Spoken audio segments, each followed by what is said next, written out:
श्री गुरु चरण सरोज रज निज मन मुकुर सुधारि। वरणहु रघुबर विमल जस जो दायक फल चार। बोलिए सियावर रामचंद्र की जय। श्री राम मैं सब जग जानी करऊं प्रणाम जोर जुग पानी। आइए हनुमान जी महाराज को संकट मोचक क्यों कहते हैं? को नहीं जानत है जग में कभी संकट मोचन नाम तुम्हारा। इसकी व्याख्या तो संभव नहीं, पर संक्षेप में आज एक सूत्र लेते हैं। मानस में या जीवन में जो 5 तत्व हैं हमारे, बंदर, श्री सीता जी, श्री लक्ष्मण जी,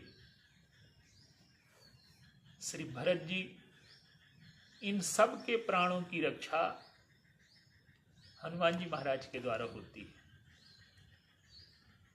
तो जो सुग्रीव हैं वो सेना के नायक हैं। कहने का अर्थ है कि हमारे जीवन में जितने भी सद्गुण हैं उनको अगर हनुमान जी की कृपा न प्राप्त होगी तो वो सब मर जाएंगे। सुग्रीव पर कैसे कृपा करते हैं, आइए इसको थोड़ा सा देखते हैं। सुग्रीव ने प्रभु को देखा, पर उनके अंतःकरण में बाली का भय समाया हुआ है, और भय की आंख से तो ईश्वर दिखाई देगा नहीं, न लोभ की आंख से दिखाई देगा, न भय की आंख से दिखाई देगा। ईश्वर को देखने के लिए कुछ विशेष प्रकार के नेत्र चाहिए। जो जिन आँखिन सो बाखो लखिए, सो तो गई है मुदाय, कैसे राम रूप लख जाए। और शंकर जी तो कहते हैं कि मुकुर मलिन अरुनयन विहीना, राम रूप देखहि किमि दीना। हनुमान जी गए, सुग्रीव ने भेजा। हनुमान जी की विशेषता क्या है? गए ब्राह्मण बन करके वो, और जो प्रश्नोत्तर हुआ वो अद्वितीय है। और हनुमान जी ने अपनी कथा सुनाई, प्रभु ने अपनी कथा सुनाई। आपन चरित कहा हम गाई, और कहु विप्र निज कथा बुझाई। आप ब्राह्मण के रूप में आए हैं तो अपनी कथा कहिए। अब हनुमान जी की कथा तो बड़ी अद्वितीय है, अलौकिक है। वो कह सकते थे कि जन्म लिया मैंने, जन्म लेते ही सूरज को खा लिया। अनेक अद्वितीय कथाएं हैं, अलौकिक कथाएं हैं। लेकिन हनुमान जी कहते हैं कि एक मैं मंद मोह वश, कुटिल हृदय अज्ञान, पुनि प्रभु मोहि बिसारेउ दीन बंधु बहु। देखिए, कथा का अर्थ लोगों को प्रभावित करना नहीं है। हनुमान जी कथा का जो वास्तविक अर्थ है वो जानते हैं। कथा का वास्तविक अर्थ है जीव की व्यथा ईश्वर सुन ले, और ईश्वर की महिमा जीव सुन ले। तो जब जीव की व्यथा सुनेगा ईश्वर तो उसमें करुणा उत्पन्न होगी, और जब ईश्वर की कथा जीव सुनेगा तो उसमें विश्वास उत्पन्न होगा, भरोसा उत्पन्न होगा, और प्रभु के ऐश्वर्य का लाभ मिलेगा। तो हनुमान जी ने कथा से क्या किया कि प्रभु से संबंध बना लिया। अच्छा, संबंध बन गया, लेकिन इतने से ही हनुमान जी संतुष्ट नहीं हैं। उन्होंने अब सुग्रीव की कथा सुनानी शुरू की। नाथ शैल पर कपिपति राहई, सो सुग्रीव दास तो आई। अब देखिए, सुग्रीव न कपिपति हैं न भगवान के दास हैं। वो तो बाली ने मार करके निकाल दिया, तो कपिपति काहे क्यों? और भगवान से तो अभी परिचय भी नहीं हुआ, वो तो विषयों के दास हैं, भगवान के दास कहां? लेकिन हनुमान जी की शैली क्या है कि प्रभु की कथा को पकड़ करके उन्होंने व्याख्या कर ली कि जैसे आपको जब वनगमन का आदेश हुआ तब आपने कहा कि पिता दीन मोहि कानन राजू, पिताजी ने मुझे राज्य दिया है जंगल का, तो जिस तरह से आप राजा हैं उसी तरह से ये भी राजा हैं। हनुमान जी ले करके गए और लक्ष्मण जी ने प्रभु का चरित्र सुनाया। लक्ष्मण जी की भूमिका प्रभु के प्रभाव को व्यक्त करने की है। वो प्रभु के प्रभाव के व्याख्याकार हैं। रघुपति कीर्ति विमल पताका दंड समान भयउ जस, तो वो प्रभु की कीर्ति के दंड है। पताका की जो कीर्ति है प्रभु की, उसके दंड है। लेकिन हनुमान जी ने क्या किया? तब हनुमंत उभय दिस की सब कथा सुनाए। वास्तविक विप्र वही है, वास्तविक कथाकार वही है जो जीव की कथा ईश्वर को सुना, जीव की व्यथा ईश्वर को सुना दे और ईश्वर की कथा जीव को सुना दे और दोनों में संबंध जोड़ दे। और संबंध कैसे जोड़ा? पावक साखी देईकर जोरी प्रीति दृढ़ाए। सुग्रीव से जब मित्रता हुई तो अग्नि जलाई गई और अग्नि को साक्षी मान करके मित्रता का संबंध स्थापित किया। अब देखिए, अग्नि में और लकड़ी में एक विशेष प्रकार का संबंध है। अग्नि की तेजस्विता, ईश्वर में गुण है, अनंत गुण है, लेकिन वो अनंत गुण प्रकट कहां होंगे?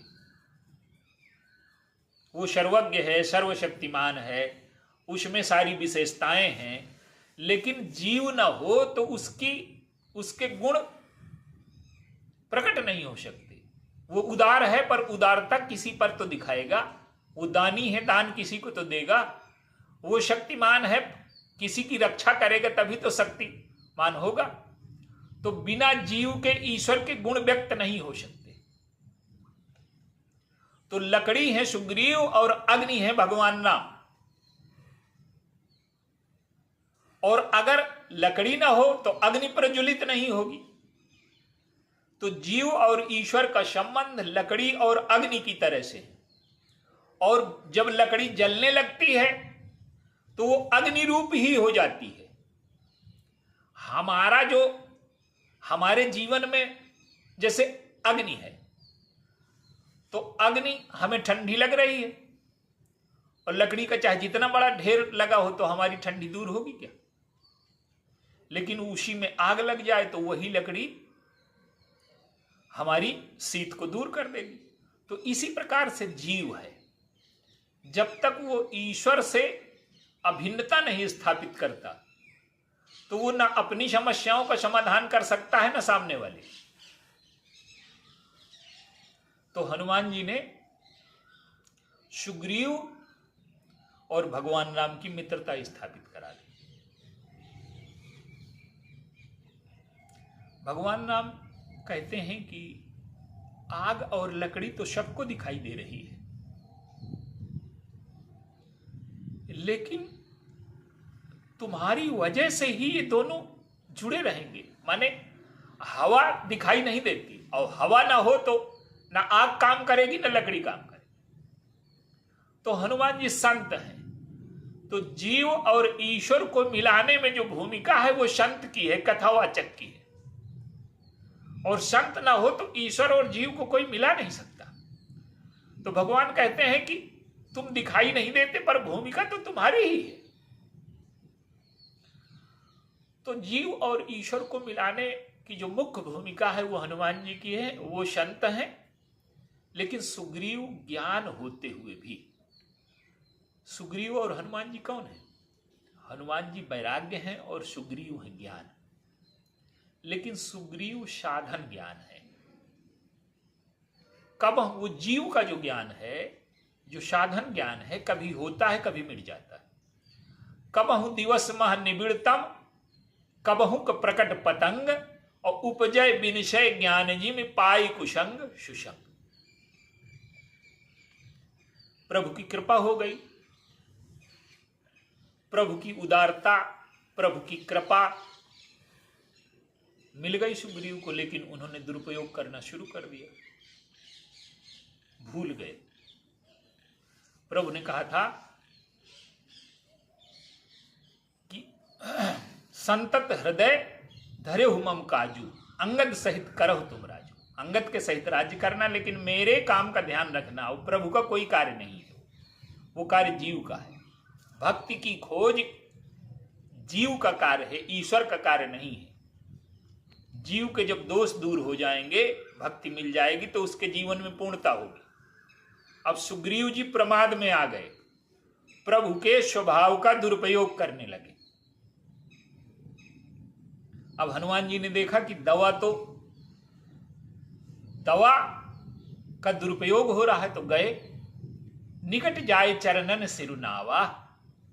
अब देखिए, कोई कथावाचक श्रोता के सिर में चरण नहीं झुकाता, श्रोता के चरणों में सिर नहीं झुकाता। और हनुमान जी ने सुग्रीव के चरणों में प्रणाम किया और फिर कथा कहनी शुरू की। और चारों विधि ते कही समझाओ, चारों विधि की व्याख्या बड़ी हो जाएगी। उन्होंने कहा कि प्रभु का जो बाण बाली के वध के बाद आपने देखा कहां गया, तो वो कहते हैं कि तरकश में चला गया। किस लिए गया? आपने एक दिन व्याख्या में बताया था कि प्रभु अपने आश्रित का त्याग नहीं करते, इसलिए बाण उनकी शरण में फिर चला गया। हनुमान जी कहते हैं कि वो जो कथा थी वो अधूरी छूट गई थी उस दिन। पूरी क्या है? पूरी ये है कि प्रभु ने ये सोचा होगा कि सुग्रीव भी कभी ऐसा ही आचरण करेगा जैसा बाली का है, तो इसी बाण से मारना ठीक रहेगा। सुन सुग्रीव परम भय माना। सुग्रीव डर गए, महाराज मार भी सकते हैं? अरे मार नहीं सकते, मारने की योजना बन चुकी है, श्री लक्ष्मण जी आ रहे हैं मारने के लिए। सुन सुग्रीव परम भय माना, अब विषय मोर हरलीन हो ज्ञाना। तो जैसे सूर्य पर बादल आ जाए तो पवन उसे छिन्न भिन्न कर देता है। तो हनुमान जी गए तो जो वासना के बादल सुग्रीव के जीवन में छा गए हैं, छिन्न भिन्न कर दिया और सूर्य का प्रकाश प्रकट हो गया। अब सुग्रीव को लेकर के पहुंचे तो प्रभु ने पूछा कि पहली बार तो तुम मुझे लेकर के गए थे, अब सुग्रीव को लेकर के आए, इसमें अंतर क्यों है? तो हनुमान जी कहते हैं कि सुग्रीव पहले इतने रोगी थे कि ये चल नहीं सकते थे, तो आपको ले गया। माने वहां प्रभु का स्वभाव प्रकट हुआ, करुणा प्रकट हुई। अब सुग्रीव थोड़े स्वस्थ हो गए हैं तो वो चल करके आ सकते हैं। इनमें थोड़ा वैराग्य आ गया है, विषय मोर हरलीन हो, विषय थोड़ा छूट गए और वैराग्य आ गया, तो ये चल करके आपके पास आ गए। तो स्वभाव से ईश्वर को जीव के पास ले गए और प्रभाव से जीव को ईश्वर के पास ले गए। ऐसे दिव्य कथावाचक हनुमान जी हैं। तो ज्ञान पर जो संकट आया, वासना के जो बादल छा गए, उस वासना के बादल को हनुमान जी ने वैराग्य से पवन पुत्र होने के नाते सुग्रीव पर के प्राणों पर जो संकट आया है उसे बचाया। इसलिए हनुमान जी सुग्रीव को ही नहीं सबको बचाते हैं, श्री लक्ष्मण जी को, बंदरों को। पूरी मानस में उनकी भूमिका लक्ष्मण जी उनकी संकट मोचन की है। तो हनुमान जी का एक रूप है कि सुग्रीव के प्राणों की रक्षा करते हैं, जो बंदरों की सेना के सेनापति हैं। माने साधन बिना ज्ञान के और बिना वैराग्य के सुरक्षित न रहेंगे। तो हनुमान जी की जो भूमिका है सुग्रीव को प्राण बचाने की, इसलिए वो संकट मोचन कहलाते हैं। बोलिए सिया।